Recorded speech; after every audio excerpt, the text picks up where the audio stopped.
السلام علیکم ورحمۃ اللہ وبرکاتہ۔ اعوذ باللہ من الشیطان الرجیم، بسم اللہ الرحمن الرحیم۔ حامیم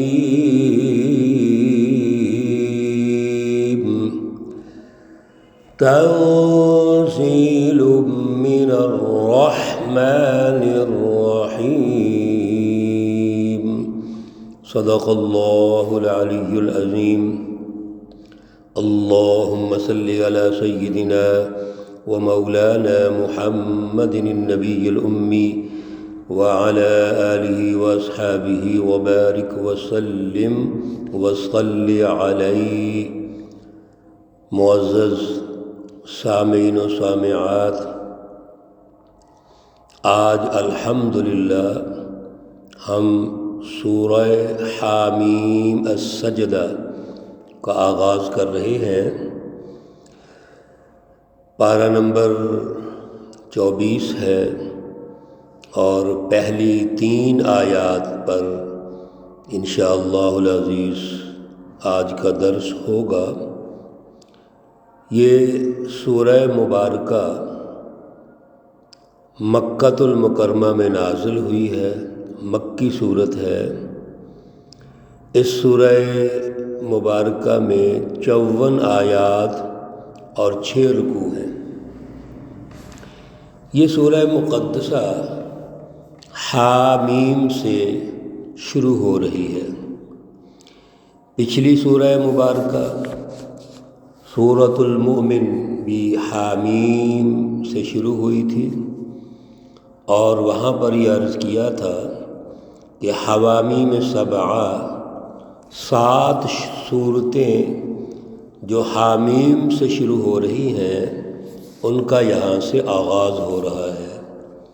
اس لیے یہ دوسری سورہ مبارکہ ہے حامیم السجدہ، جو حامیم سے شروع ہو رہی ہے۔ پچھلی سورہ مبارکہ میں بھی حامیم کے بارے میں حضرت الامام شاہ ولی اللہ رحمۃ اللہ علیہ کی رہنمائی مختصر عرض کی تھی کہ حامیم یہ حروف مقطعات میں سے ہیں اور یہ صورتوں کے نام ہوتے ہیں۔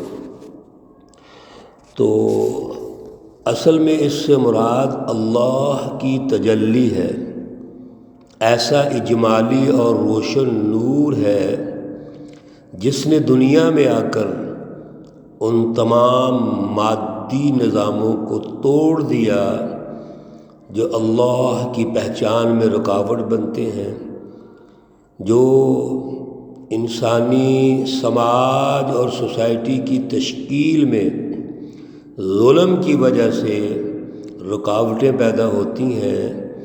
اللہ اس نظام کو توڑنا چاہتے ہیں، اور یہ اصل میں وہ تجلی ہے اللہ کی جو انبیاء علیہم السلام اور سچی جماعتوں جب وہ مالا اعلیٰ سے وابستہ ہوتی ہیں تو اللہ کا نور الہی ان کے دل میں اترتا ہے، اور وہ اپنے دل میں نور الہی کو جذب کر کے اس قابل ہوتے ہیں کہ دنیا کے اندر اللہ کی رٹ کو غالب کریں، اور جو بھی رکاوٹ بنتی ہے اس کا مقابلہ کریں۔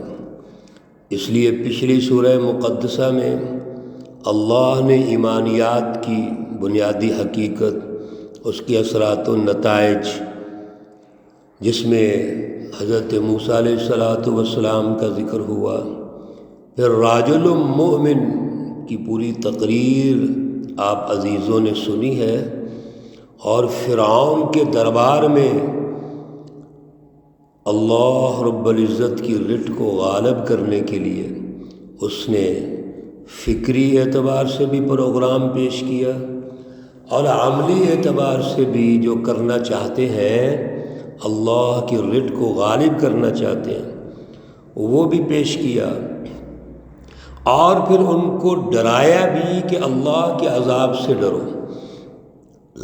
اس لیے میرے عزیزو، سب سے پہلے وہ اللہ کی تجلی یعنی ایمان کا دل میں آنا ضروری ہے، اور وہ ہے حامیم۔ اب وہ تجلی اللہ کی جو ایمان کی شکل میں ہمارے دل میں آئے گی، اور پھر سچی رہنمائی وہ کہاں سے آئے گی؟ تنزیل من الرحمن الرحیم، یہ اتارا ہوا ہے الرحمن الرحیم کی طرف سے۔ تو یہاں پر سب سے پہلے ہمیں یہ کلیئر ہونا چاہیے میرے عزیزو، دوستو، ساتھیوں، بہنوں، کہ یہ کلام مقدس جن کا ترجمہ اور مختصر درس آپ سن رہے ہیں، یہ کسی انسان کی بنائی ہوئی کتاب نہیں ہے۔ یہ کتاب مقدس الرحمن الرحیم کی طرف سے اللہ رب العزت کی یہ صفتیں ہیں۔ ذات باری تعالیٰ کا جو نام ہے، ذاتی نام اللہ ہے، اور اس کی صفتیں ہیں الرحمن الرحیم۔ رحمان یہ بھی اللہ کی تجلی ہے، جو دنیا میں اللہ کا پورا سسٹم چل رہا ہے، کائنات میں اللہ کا پورا تدبیری نظام ہے، یہ رحمان کی تجلی سے چل رہا ہے۔ اور پھر الرحیم، اس سے اگلا درجہ، جب دنیا ختم ہو جائے گی، قیامت آئے گی، مرنے کے بعد کی زندگی، الرحیم وہ بھی اللہ کی تجلی ہے، جس سے رحمت میں وسعت ہوگی۔ میرے عزیزو، یہ اللہ کی تجلیات ہیں جن کو سمجھنا ضروری ہے، اور ان کے ذریعے سے ہی اللہ کے نظام چل رہے ہیں۔ کتاب، یہ جو کتاب مقدس جو الرحمن الرحیم کی طرف سے نازل ہوئی ہے، یہ کتاب ہے فصلت آیاتہ، جس کی آیات میں تفصیل ہے، جدا جدا کر کے اللہ نے اپنی آیات کو، اپنی رہنمائی کو ارشاد فرما دیا ہے۔ ہر قسم کی رہنمائی اللہ نے ارشاد فرما دی۔ جو بھی مخاطبین ہیں کسی دور میں بھی، انہوں نے سچی رہنمائی کو کیسے لینا ہے، کیا اس کے تقاضے بنتے ہیں، تمام تر تقاضے، اس کی تفصیلات اللہ نے علیحدہ علیحدہ کھول کھول کے بیان کر دی ہے۔ اللہ فرماتے ہیں تبیانا لکل شیء، ہر چیز کو کھول کھول کے بیان کر دیا، کوئی اس میں کجی نہیں، کمزوری نہیں، اور یہ راستہ صراط مستقیم ہے، سیدھا راستہ ہے۔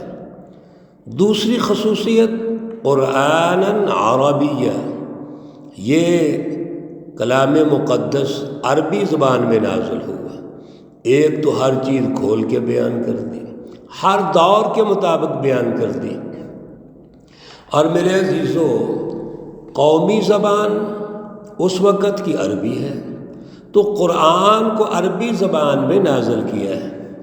یہاں یہ بات بھی سمجھ آ گئی کہ کسی بھی قوم کے سمجھنے کے لیے جو پیغام ہوتا ہے، یہ اعلیٰ فکر اور فلسفہ ہوتا ہے، یا اعلیٰ سائنس ہوتی ہے، وہ اس کی مادری زبان میں، قومی زبان میں ہونی چاہیے۔ زبان قومی یا مادری کوئی اور ہے، آپ جو میسج دے رہے ہیں یا تعلیم دے رہے ہیں، تربیت کر رہے ہیں، علوم دینا چاہتے ہیں، وہ کسی اور زبان میں ہوں گے، تو یہ خیر فطری طریقہ کار ہے۔ اللہ نے فطری طریقہ کار یہ ارشاد فرما دیا کہ کوئی بھی علم اس کی زبان میں ہونا چاہیے جو اس وقت کی قوم کی زبان ہے۔ پہلے عبرانی علوم تھے، اور جن علاقوں میں عبرانی علوم غالب تھے، اللہ کی کتابیں ان علوم میں نازل ہوئیں، اس زبان میں نازل ہو گئی۔ آج ہمارے اندر یہ عجیب فلسفہ ہے، ہماری مادری زبانیں اور ہیں، قومی زبان اور ہے، اور جو علم ٹھونسا جا رہا ہے وہ دوسری زبان میں ہے۔ جتنی سائنس ہے، ایجادات ہیں، اور جو سائنسی علوم ہیں مروجہ، وہ سارے کے سارے انگلش میں ہیں۔ مادری زبان ہماری پنجابی ہے، پشتو ہے، اسی طرح اور بلوچی ہے، سندھی ہے۔ قومی زبان اردو ہے، اور جس زبان میں تعلیم دی جا رہی ہے وہ انگریزی ہے۔ کبھی بھی کوئی قوم جب تک اس کی اپنی زبان میں علوم نازل نہ ہو، ریسرچ نہ ہو، غور و فکر نہ ہو، وہ ترقی نہیں کر سکتی۔